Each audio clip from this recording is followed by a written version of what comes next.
이영숙은 아버지 벌초를 하다가 땅속에서 철제 상자를 발견했어요. 상자 안에는 3천만 원의 현금과 며느리가 쓴 편지가 들어 있었습니다. 어머니께 죄송합니다. 빚쟁이들에게 쫓겨서 어쩔 수 없이 이곳에 숨겨뒀어요. 그런데 며느리는 그 돈을 어디서 구한 걸까요? 며칠 후 시누이들이 몰려와 소리를 지르기 시작했어요. 분명히 아버지 유산을 훔친 거야. 과연 이 가족에게 무슨 일이 벌어진 걸까요? 구독, 좋아요와 함께 이야기 시작합니다. 가을이 깊어가는 오후, 이영숙은 벌초 도구를 정리하며 한숨을 내쉬었어요. 65살의 나이에도 아버지 산소 관리는 빼먹을 수 없는 일이었습니다. 남편을 떠나보낸 지 3년이 지났지만 여전히 혼자 지내는 시간이 익숙하지 않았어요. 특히 이런 제사철이 되면 더욱 외로움이 밀려왔습니다. 현관문을 열고 나서니 며느리 이선영이 아이들과 함께 기다리고 있었어요. 어머니, 오늘 벌초 같이 가기로 했잖아요. 선영의 얼굴에는 피로가 깊게 배어 있었어요. 42살의 나이에 두 아이를 키우며 생계를 꾸려나가는 일이 쉽지 않다는 걸 영숙은 잘 알고 있었습니다. 그래, 미안하다. 준비하느라 늦었네. 아이들은 할머니를 보자 반갑게 달려왔어요. 초등학생인 큰아이와 유치원에 다니는 작은아이 모두 영숙을 따랐습니다.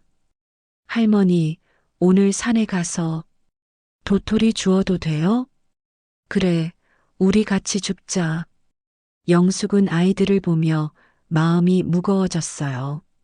남편이 남긴 빚 때문에 이 가족이 얼마나 힘들어하는지 모르는 사람은 없었거든요.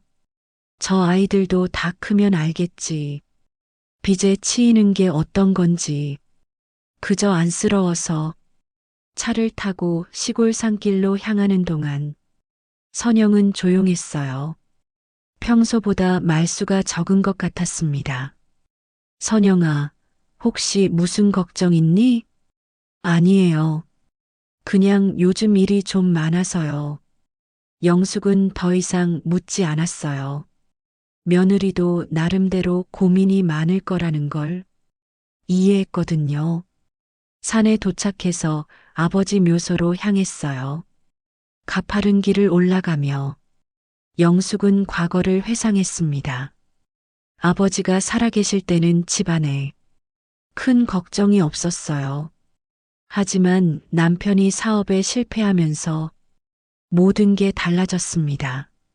수천만 원의 빚이 가족을 옥죄기 시작했고 그 무게는 아직도 모든 가족 구성원에게 짐이 되고 있었어요. 묘소에 도착한 후 영숙과 선영은 무덤 주변 풀을 베기 시작했습니다. 아이들은 근처에서 도토리를 주우며 놀고 있었어요. 어머니, 제가 이쪽 풀 정리할게요. 선영이 낫을 들고 무덤 옆쪽으로 갔어요. 영숙은 묘비를 깨끗하게 닦으며 아버지께 인사를 올렸습니다. 아버지, 안녕하세요. 올해도 벌초하러 왔어요. 선영이랑 아이들도 함께 왔습니다. 바람이 살살 불어와 나뭇잎들이 바스락 거렸어요. 마치 아버지가 대답하는 것 같았습니다. 1시간 정도 작업을 마친 후 영숙은 묘소에 절을 올렸어요. 선영과 아이들도 차례로 인사를 드렸습니다. 아버지, 올해도 가족 모두 건강하게 지냈어요. 비록 어려운 일이 많았지만요. 그때 선영이 무덤 옆에서 이상한 걸 발견했어요. 어머니, 여기 뭔가 있는 것 같은데요. 영숙이 가까이 가서 보니 땅속에서 녹슨 철제 손잡이 같은 게 비쳐 보였어요. 이상하네. 여기 뭐가 묻혀 있나? 두 사람은 호기심 어린 눈으로 그 부분을 바라봤습니다. 아무도 예상하지 못한 발견의 시작이었어요. 벌초를 마치고 묘 옆에 잠시 앉아 쉬던 선영이 다시 그 부분을 자세히 살펴봤어요. 땅속에서 흘러나온 녹슨 철제, 손잡이가 더욱 선명하게 보였습니다.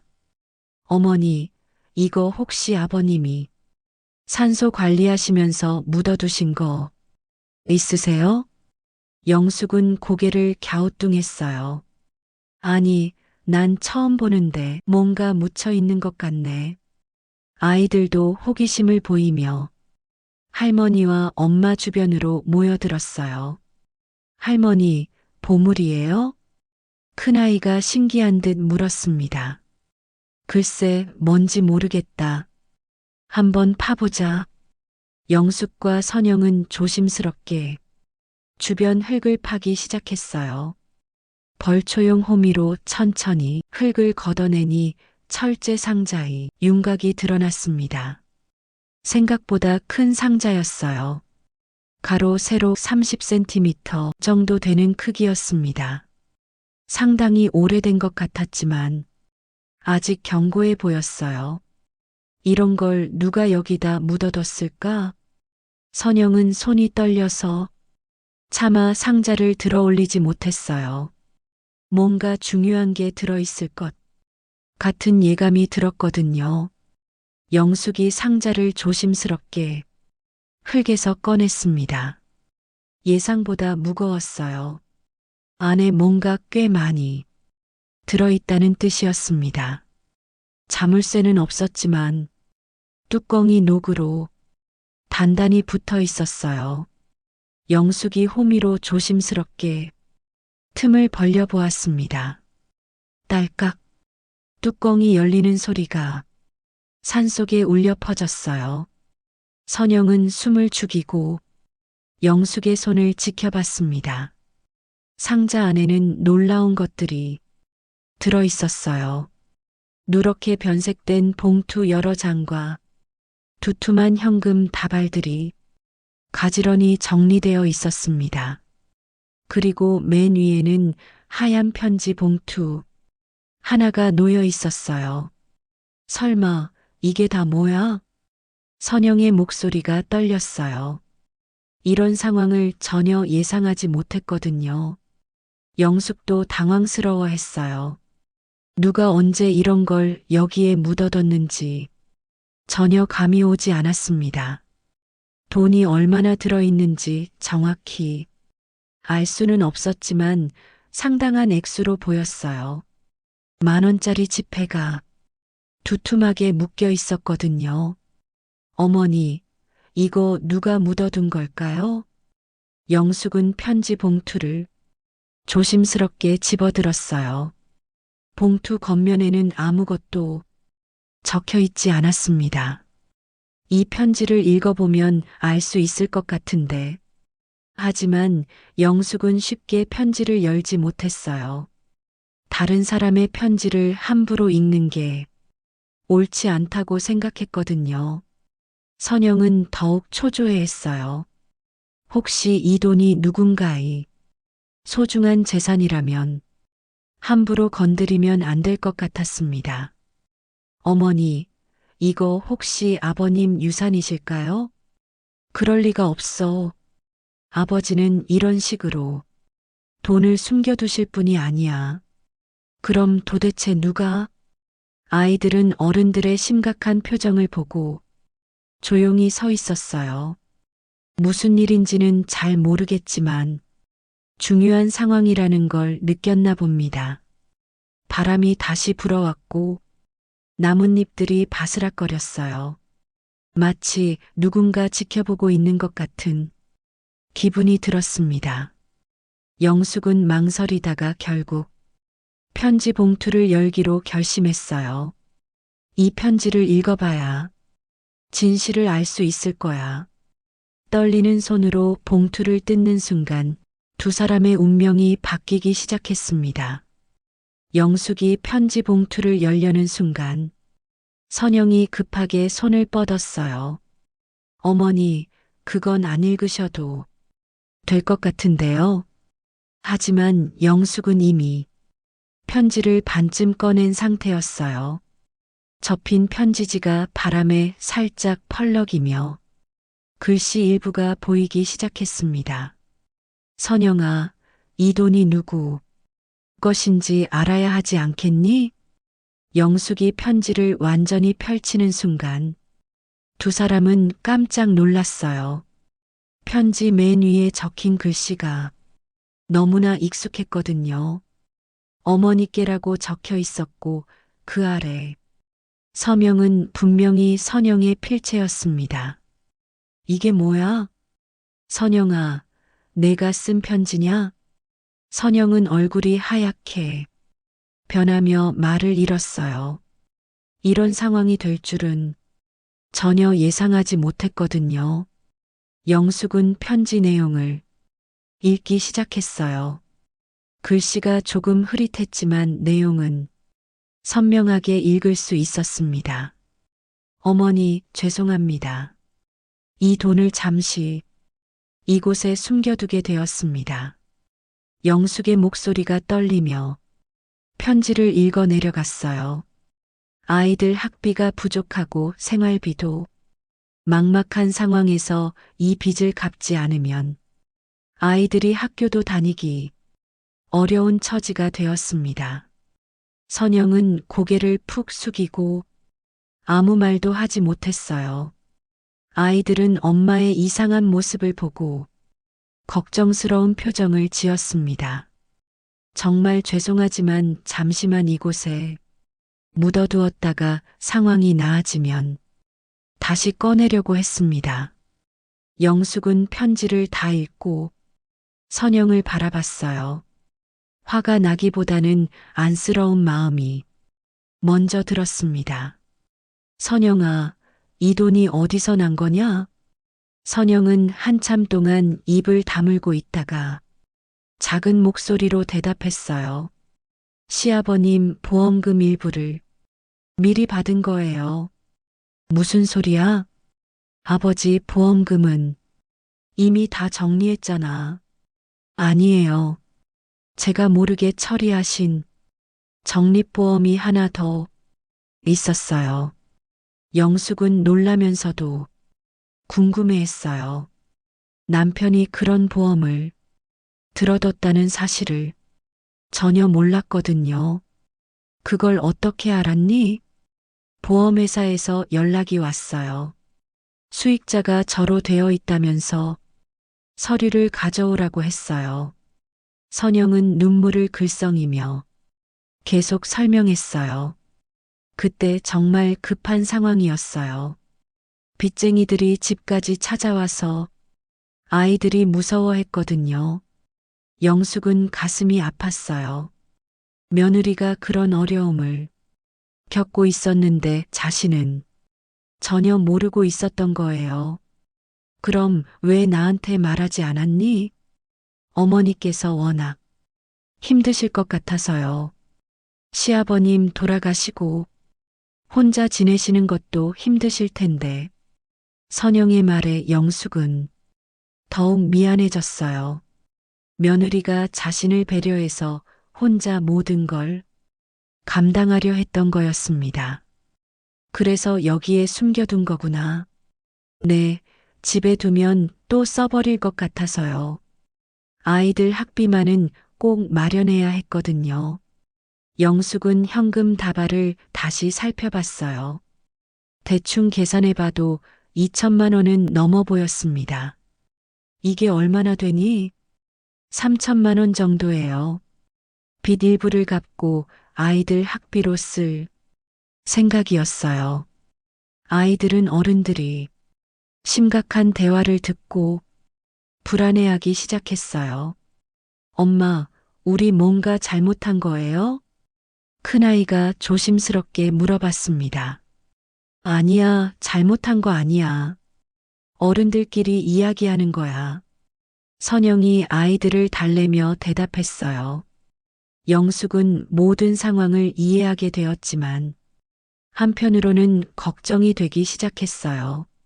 만약 다른 가족들이 이 사실을 알게 되면 어떻게 될까 하는 생각이 들었거든요. 영숙과 선영이 산에서 내려온 지 사흘이 지났어요.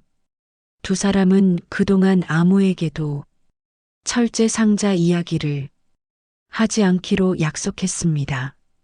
하지만 비밀이라는 건 생각보다 오래 숨겨지지 않는 법이에요. 그날 오후 영숙의 집에 신우이 정미선이 갑자기 찾아왔어요. 평소보다 표정이 심상치 않았습니다. 언니 들어가도 돼요? 그래, 들어와.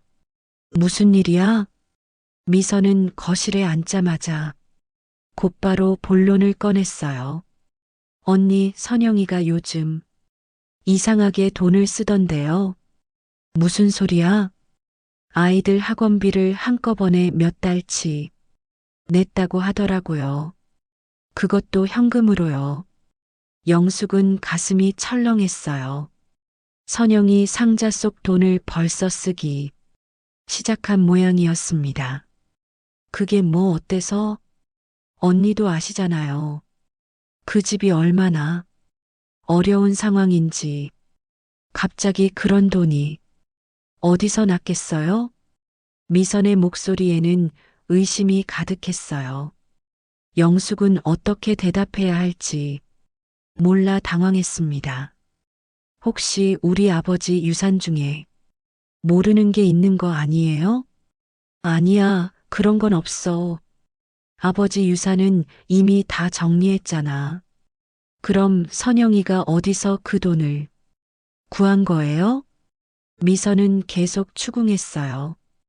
영숙은 점점 곤란해졌습니다. 선영과의 약속 때문에 진실을 말할 수도 없었거든요. 며칠 후에는 시동생 정기수까지 찾아왔어요. 미선이 이야기를 전해 들은 모양이었습니다. 누나, 정말 이상해요. 선영이 형수가 갑자기 빚을 일부 갚았다고 하더라고요. 기수는 평소보다 목소리에 힘이 들어가 있었어요. 그 돈이 혹시 우리가 모르는 아버지 재산은 아닐까요? 너희들 왜 이래? 선영이가 뭘 잘못했다고 그러는 거야? 영숙이 며느리를 감싸려 하자 미선이 더욱 흥분했어요. 언니는 너무 순진해요. 요즘 세상에 갑자기 큰 돈이 생기는 경우가 어디 있어요? 분명히 뭔가 숨기는 게 있을 거예요. 기수도 거들었어요. 맞아요. 혹시 형이 남긴 보험금 같은 거 형수가 몰래 받은 건 아닐까요? 영숙은 가슴이 답답해졌어요. 사실을 말하자니 선영과의 약속이 있고 숨기자니 오해만 더 커지는 상황이었습니다. 그날 저녁 선영이 아이들과 함께 영숙의 집에 왔어요. 평소 일주일에 두어 번 안부를 확인하러 오는 게 습관이었거든요. 어머니, 안녕하세요. 하지만 선영이 거실에 들어서자마자 미선과 기수가 나타났어요. 선영아, 잘 왔다. 우리가 할 말이 있어. 선영은 분위기가 심상치 않다는 걸 즉시 눈치챘어요. 무슨 일이세요? 미선이 앞장서서 따져 물었어요. 요즘 갑자기 돈이 생긴 것 같던데 어디서 난 거야? 선영의 얼굴이 창백해졌어요. 무슨 말씀이신지. 아이들 학원비도 내고 빚도 갚았다면서 그 돈이 우리 아버지 유산이라도 되는 거야? 미선의 목소리가 점점 높아졌어요. 내가 훔쳐서 처분한 거 아니냐? 선영은 말문이 막혔어요.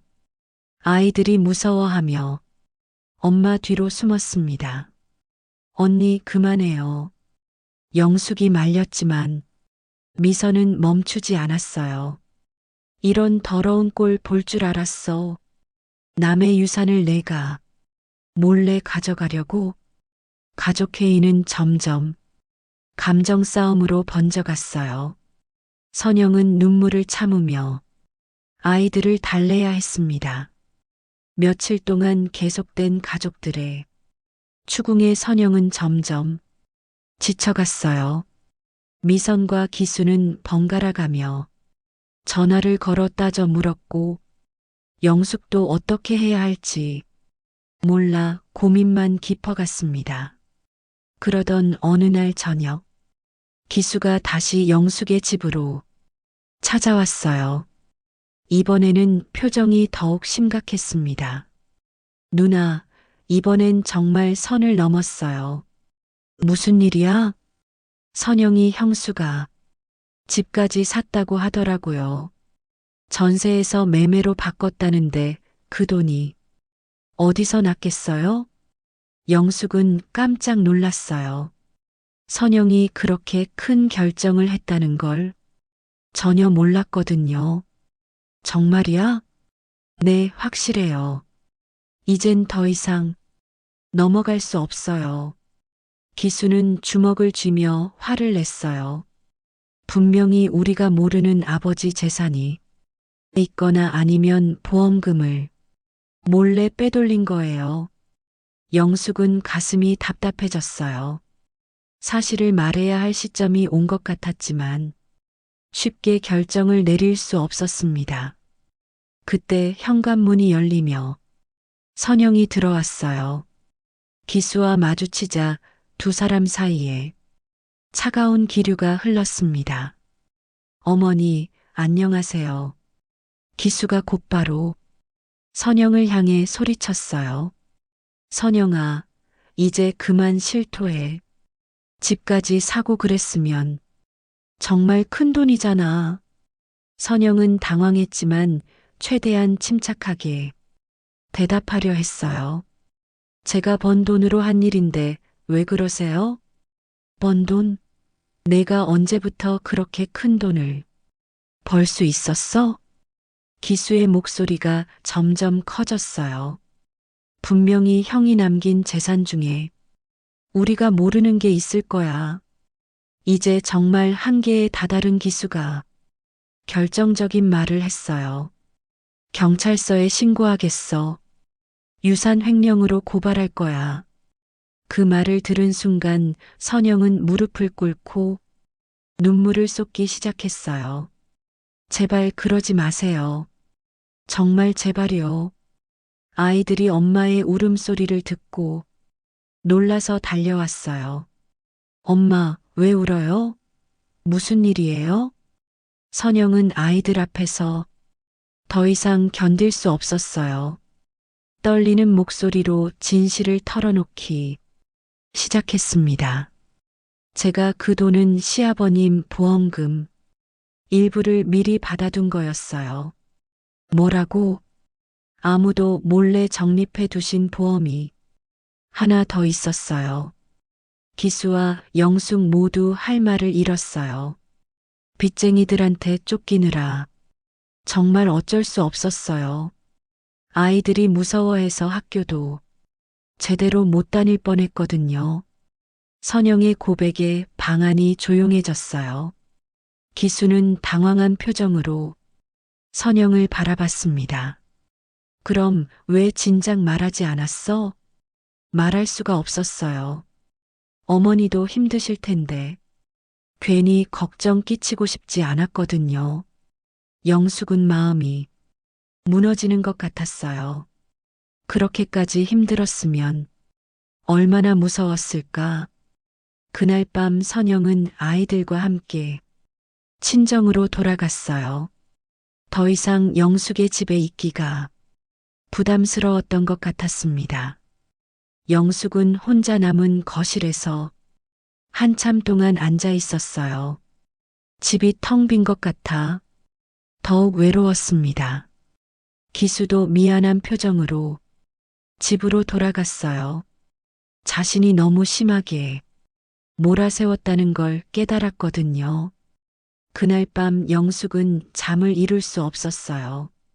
며느리가 그렇게 어려운 상황에 있었는데 신은 전혀 도와주지 못했다는 죄책감이 밀려왔습니다. 창밖으로 보이는 달빛이 유난히 쓸쓸해 보였어요. 가족이 흩어진 밤이었습니다. 며칠이 지나도 선영은 영숙의 집에 오지 않았어요. 평소 같으면 이틀에 한 번은 안부를 확인하러 왔는데 이번에는 연락조차 없었습니다. 영숙은 마음이 무거웠어요. 며느리가 자신 때문에 상처받았을 거라는 생각이 들었거든요. 그날 오후 영숙은 혼자 아버지 산소로 향했어요. 마음이 복잡할 때면 항상 그곳을 찾았습니다. 산길을 오르며 영숙은 지난 며칠간의 일을 되돌아봤어요. 가족들이 선영을 의심하고 몰아세웠던 그 순간들이 떠올랐습니다. 묘소에 도착한 영숙은 아버지 묘비 앞에 무릎을 꿇고 앉았어요. 아버지, 안녕하세요. 오늘은 혼자 왔어요. 가만히 묘비를 쓰다듬으며 영숙은 혼잣말을 시작했어요. 선영이도 힘들었겠지요. 제가 몰라줘서 미안해요. 바람이 살살 불어와 나뭇잎들이 바스락거렸어요. 마치 아버지가 듣고 있는 것 같은 기분이 들었습니다. 영숙은 아버지가 생전에 자주 하던 말을 떠올렸어요. 사람은 궁해지면 물이라도 훔친다. 그때가 가장 약할 때니 탓하지 마라. 아버지는 항상 어려운 사람들을 이해하려 했어요.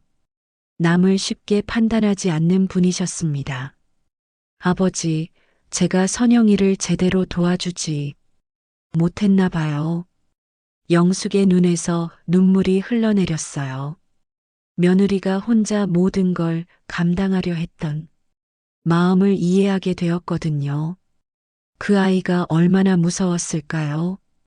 빚쟁이들한테 쫓기면서도 어머니한테는 말도 못하고 영숙은 선영이 써둔 편지를 다시 생각해 봤어요. 그 편지에는 죄송하다는 말만 가득했었습니다. 정말 죄송하지만 잠시만 이곳에 묻어두었다가 상황이 나아지면 다시 꺼내려고 했습니다. 선영의 마음이 이해되기 시작했어요. 집에 두면 써버릴까봐 걱정되어서 안전한 곳에 숨겨둔 거였습니다. 그리고 그 안전한 곳이 하필 아버지 산소 근처였던 거예요. 아마 아버지가 지켜줄 거라고 생각했을지도 모릅니다. 아버지, 선영이가 아버지를 믿고 그 돈을 맡긴 건지도 몰라요. 영숙은 그제야 모든 상황을 이해하게 되었어요. 선영이 얼마나 절망적인 상황에 있었는지 느낄 수 있었습니다. 아이들 학비도 걱정이고 생활비도 부족한데 빚쟁이들까지 집으로 찾아오는 상황. 그런 상황에서 갑자기 남편의 보험금 소식을 들었을 때 선영의 마음이 어땠을까요? 구원의 손길 같았을 거예요. 영숙은 한참 동안 아버지와 대화를 나눴어요. 실제로는 혼잣말이었지만 마음이 한결 편해졌습니다. 아버지, 이제 어떻게 해야 할까요? 선영이한테 미안하다고 해야겠죠? 해가 서쪽으로 기울어져 산속이 조금씩 어두워지기 시작했어요. 영숙은 일어날 준비를 했습니다. 아버지, 선영이를 용서해 주세요. 그 아이도 어쩔 수 없었던 거예요. 묘소를 떠나기 전에 영숙은 다시 한번 절을 올렸어요. 마음속으로 아버지께 부탁드렸습니다. 우리 가족이 다시 화목해질 수 있도록 도와주세요. 집으로 돌아가는 길에 영숙은 선영에게 전화를 걸기로 결심했어요. 더 이상 미루면 안 될 것 같았거든요. 며느리와 화해하고 다시 예전처럼 지내고 싶었습니다. 차 안에서 휴대폰을 꺼내 선영의 번호를 눌렀어요. 벨소리가 울리는 동안 영숙의 가슴이 두근거렸습니다. 여보세요? 선영의 목소리가 조심스럽게 들려왔어요. 선영아, 나야. 시간 있으면 만날 수 있을까? 몇 달이 흘러 가을이 다시 찾아왔어요. 영숙과 선영은 벌초를 위해 아버지 산소로 향했습니다. 이번에는 미선과 기수도 함께 했어요. 작년과 같은 장소였지만 분위기는 완전히 달랐습니다. 가족들 사이에 흐르는 공기가 한결 부드러워진 것을 느낄 수 있었어요. 아이들은 작년처럼 도토리를 주우며 즐겁게 뛰어놀았습니다. 어른들의 갈등을 모두 잊은 듯 보였어요. 어머니, 제가 이쪽 풀 정리할게요. 선영이 자연스럽게 낫을 들고 무덤 옆으로 갔어요. 작년의 철제 상자를 발견했던 바로 그 자리였습니다. 영숙은 묘비를 닦으며 아버지께 인사를 올렸어요. 아버지, 안녕하세요. 올해도 온 가족이 함께 왔어요. 그동안 있었던 일들을 마음속으로 아버지께 전했습니다. 보험금 덕분에 선영이 많은 도움을 받았고 가족들도 화해했다는 소식 말이에요. 벌초를 마친 후 온 가족이 무덤 앞에 둘러앉았어요. 도시락을 펼쳐놓고 함께 식사를 했습니다. 할아버지, 맛있게 드세요. 작은 아이가 무덤을 향해 인사를 올렸어요. 모든 어른들이 미소를 지었습니다. 기수가 조심스럽게 입을 열었어요. 형수님, 그 보험금으로 집도 사고 빚도 많이 갚으셨죠? 네, 아직 빚이 다 끝난 건 아니지만 많이 나아졌어요. 아이들 학비 걱정도 덜었고요. 미선도 대화에 참여했어요. 우리가 도울 일이 있으면 언제든 말해요. 이제는 정말 가족이니까. 선영의 눈이 촉촉해졌어요. 이런 말을 들을 줄은 전혀 예상하지 못했거든요. 고마워요. 정말 고마워요. 영숙은 가족들이 화목하게 지내는 모습을 보며 흐뭇해했어요. 아버지도 하늘에서 기뻐하실 것 같았습니다. 식사를 마친 후 영숙은 혼자 묘비 앞에 무릎을 꿇고 앉았어요. 아버지, 감사해요. 선영이를 미리 생각해서 보험까지 들어주시고 바람이 살살 불어와 영숙의 머리카락을 스쳤어요. 아버지의 따뜻한 손길 같았습니다. 이제 좀 덜 외로울 것 같아요. 아버지. 선영도 영숙 옆에 와서 앉았어요. 손에는 하얀 국화 한 송이를 들고 있었습니다. 아버님, 죄송했어요. 그리고 고마워요. 선영은 국화를 묘비 앞에 올리며 속삭였어요. 앞으로는 정말 열심히 살겠어요. 가족들과 함께요. 해가 서쪽으로 기울어져 산속에 노을이 물들기 시작했어요. 온 가족이 함께 산을 내려갔습니다. 차 안에서 아이들은 피곤해서 잠이 들었고 어른들은 조용히 대화를 나누었어요. 어머니, 내년에도 이렇게 함께 오면 좋겠어요. 선영의 말에 모든 가족들이 동의했어요. 그래, 우리 매년 이렇게 오자. 몇 주 후 영숙은 선영의 새 집을 처음 방문했어요. 아담하지만 깔끔하게 꾸며진 집이었습니다. 어머니, 어서 오세요. 거실에는 가족 사진이 가지런히 놓여 있었고 아이들 그림도 벽에 걸려 있었어요. 정말 예쁘게 꾸몄네. 아이들이 할머니를 반겨며 달려왔어요. 할머니, 우리 방도 구경해 주세요. 영숙은 아이들과 함께 집안을 둘러보며 마음이 따뜻해졌어요. 이 모든 게 아버지 마지막 선물 덕분이라는 생각이 들었습니다. 그날 저녁 영숙은 집으로 돌아와 아버지 사진 앞에 차를 올렸어요. 아버지, 우리 가족 모두 잘 지내고 있어요. 선영이도 이제 마음 편히 살 수 있게 됐어요. 따뜻한 바람이 창문을 통해 들어왔고 영숙은 평온한 마음으로 하루를 마무리했습니다. 편지와 현금은 사라졌지만 가족을 잇는 끈은 더욱 단단해졌어요.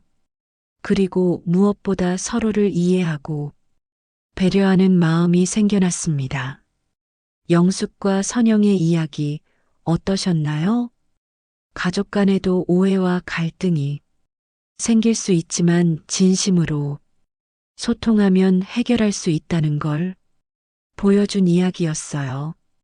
때로는 숨겨진 사랑이 가장 큰 힘이 되기도 하죠. 마음에 울림이 있으셨다면 좋아요와 구독 부탁드려요.